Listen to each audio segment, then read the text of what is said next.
عزیزان گرانقدر، موضوع امروز ما در مورد خواب، انواع خواب، کیفیت و کمیت خواب و تعبیر خواب است.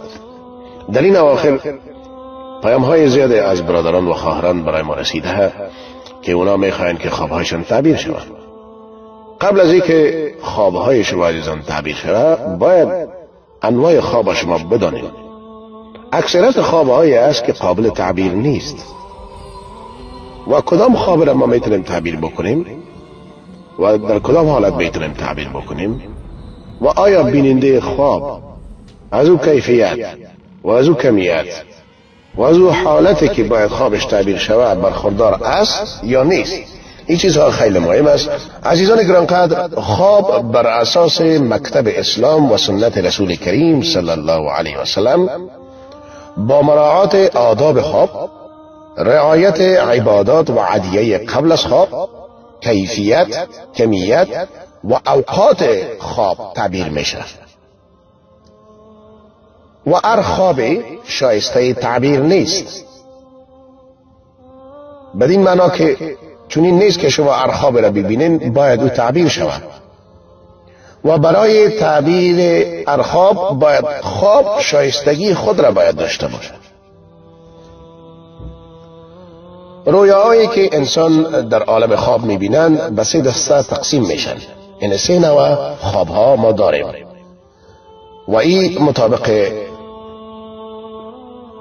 حدیث مبارک که حضرت ابو هریره رضی الله عنه را روایت کرده، خوابها را به 3 دسته تقسیم نمودند. رسول کریم صلی الله علیه و سلم میفرمایند که خوابها به 3 دسته تقسیم میشن. اول خوابهایی که او بشارتهای از جانب الله سبحانه و تعالی است، یک بشارت و یک الهام است.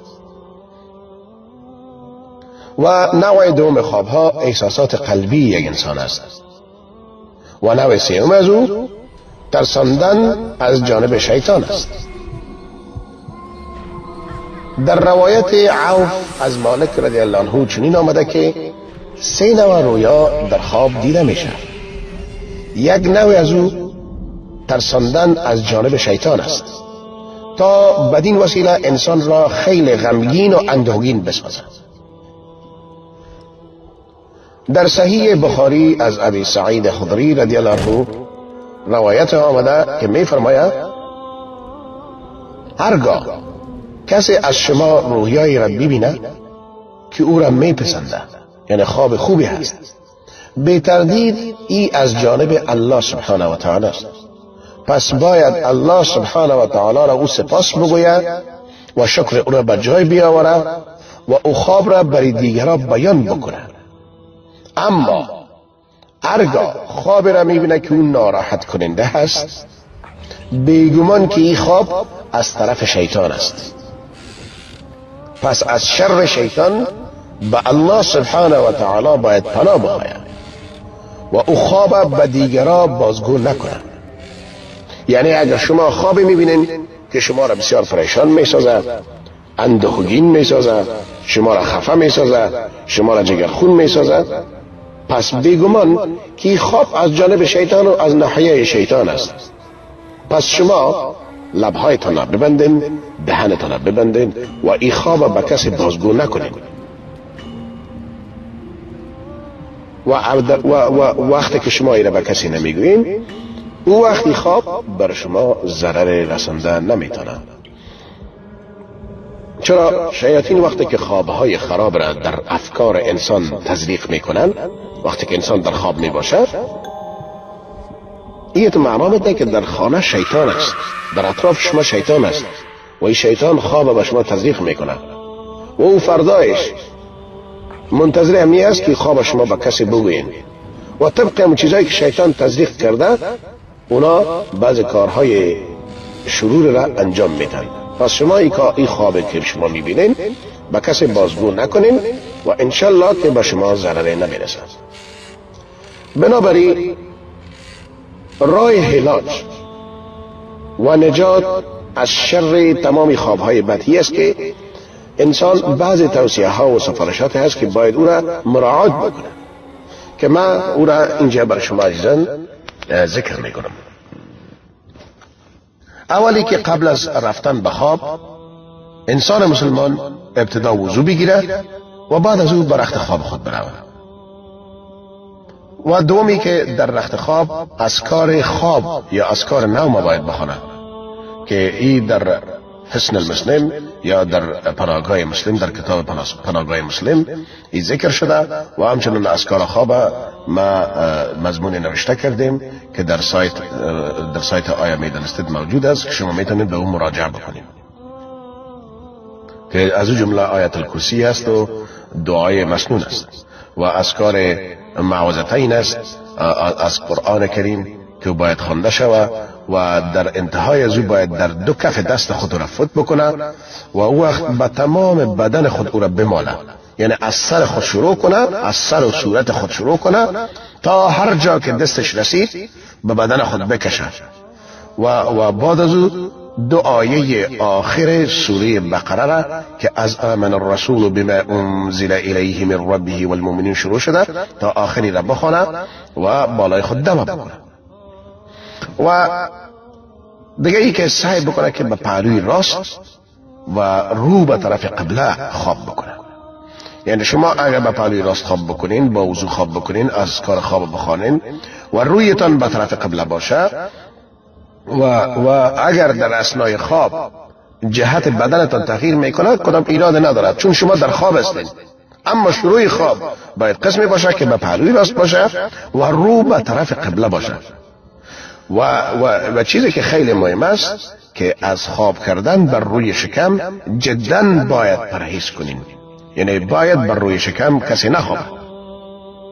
بعد از این اگر در شب احیانا یک خواب پریشانی را شیطان با انسان زرق میکنه که ناراحت میشه و مضطرب میشه، اگر امکانش باشه و اگر شما بیدار شدین باید بعد از او اعوذ بکلمات الله التامات من غضبه وعقابه وشر عباده ومن همزات الشياطين وهن يحضرون این دوباره باید بخونید و بعد از او 3 بار به طرف چپ خود فوت بکنین. این قسم باشه که وقتی که فوت میکنین یک کمی رطوبت آب دهان امرا داشته باشه و دیگه ای که 3 بار به الله سبحانه و تعالی از شر شیطان و از شر آنچه که شیطان با او مصادره میکنه پناه باید برین و بعد از اون انسان باید جهت خدا یا پهلوی خدا دوباره درست بکنه و جابجا بکنه و دوباره به طرف راست خواهش روه و رویش به طرف قبله باشه. و دیگه تدبیر ای که اگر شما خواستین میتونین بخیزین، وضو بکنین و 2 رکعت نماز یا بیشتر نماز بخوانین و شکر خدا را بجا بیاورین و با این کار شیطان سخت مایوس میشه و شما را رها میکنه و دیگه به شما خوابهای بد را تصدیق نمیکنه. و وقتی که صبح از خواب بیدار شدین این دعایی که از کاری که رسول کریم صلی الله علیه و سلم برای ما تجویز کرده این را بخوانین. چی اسو؟ الحمد لله الذي احیانا بعد ما اماتنا و الیه النشور. معنی از این است که تمام ستایش از آن خدایی هست که پس از میراندن ما را زنده میکنه و بازگشت به سوی الله سبحانه و تعالی است. و یا دعای دیگری است که رسول کریم صلی الله علیه و سلم در سنت به ما گذاشته که میگه الحمد لله الذي عافانی فی جسدی و رد علی روحی و اذن لی بذکره. یعنی تمام ستایش ها مر خدای راست که به جسمم سلامت بخشید و روحم را به من بازگرداند و به من اجازه ذکرش داد.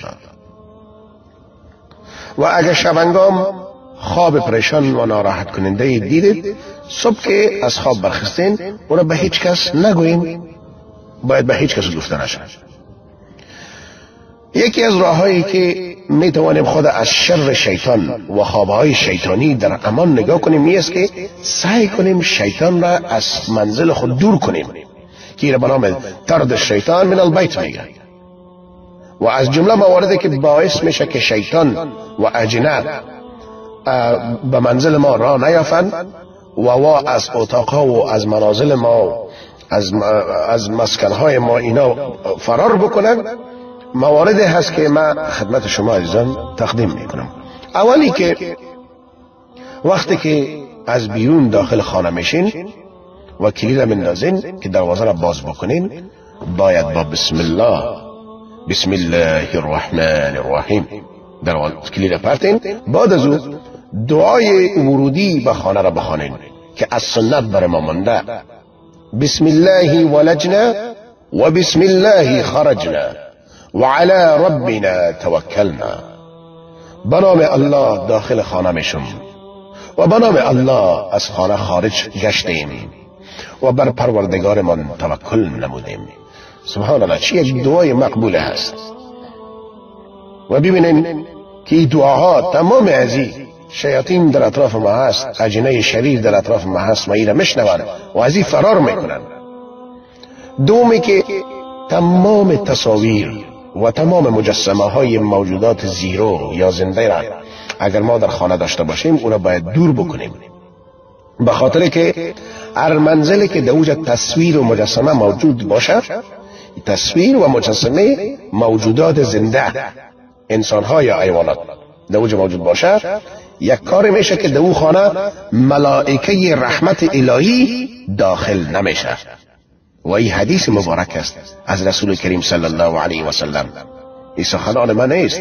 در هر خانه ای که تصاویر و مجسمه های موجودات دارای روح یعنی انسان ها و حیوانات باشه، ملائکه های رحمت، فرشته های رحمت الهی، فرشته های خاص هستند که اونا به خاطر مرحمت الهی در خانه ها گسیل میشن، با اونا با کار گماشته میشن.